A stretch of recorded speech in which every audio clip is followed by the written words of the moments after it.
Hey guys, this is day 5 of our 40-day devotional, and I just wanted to go through a little bit of this devotional book that I just started, and it's called Goliath Must Fall. And it basically just goes through like 5 giants that we might be battling with and just helps us be able to win the battle. And the 5 that it goes through are fear, rejection, addiction, anger, and comfort.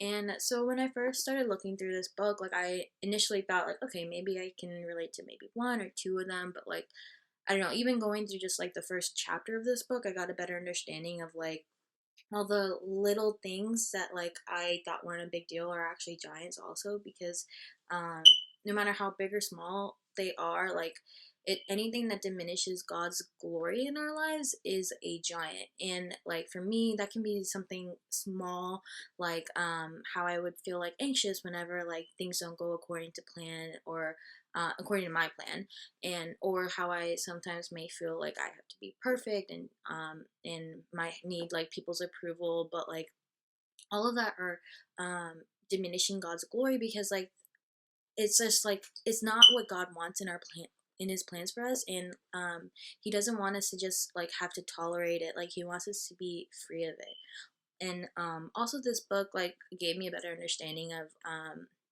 the giant of addiction, because like before, like I would only think like when I thought of addiction I would only think of like, oh, like addiction to porn or alcohol or like substance abuse, but like this explains like, you know, like addiction can be more subtle than that. Like it can be like an addiction to a wrong way of thinking or a wrong friend or something like that. Like it can be like if like if you tend to be like very critical or very defensive, like that's a addiction to a wrong way of thinking.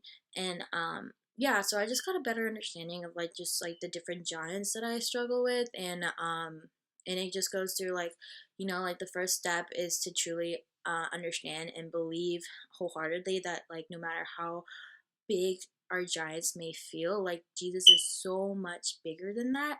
And a quote that this book that the author says in this book is that I really like is fix your eyes on the size of your God, not the size of your giant. And so yeah, and as you probably guessed from the title, like this book goes through the story of David and Goliath. And but I know like the typical perspective of it is that like we should be more like David, and we're into David in the story, which we should be more like David. We should be able to be more courageous like him and truly like depend on God like that and truly just align ourselves with him.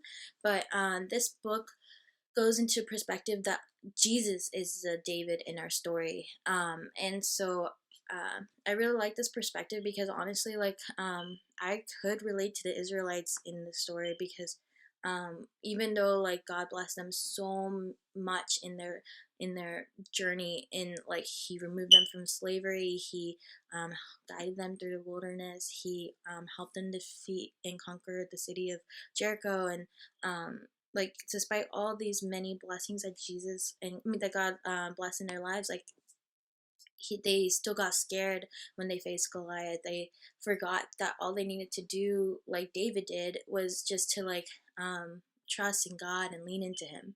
And unfortunately, like sometimes I can relate to that, and that's why I really like the perspective that Jesus is the David in the story, because like he really is the one that fights our battles, and he's the one that truly like slays our giants. And yes, we are called to like participate by like aligning ourselves with his plan and aligning ourselves with him, but like ultimately like he's the one that brings our giants down. So yeah, I just started it a little bit ago, and I'm excited to read the rest and how see how it addresses the 5 giants. But yeah, if you're interested, if any of that interested you, like I really recommend checking out the book. It's called Goliath Must Fall. And yeah, thanks for listening. I hope you guys have an amazing Sunday. Bye.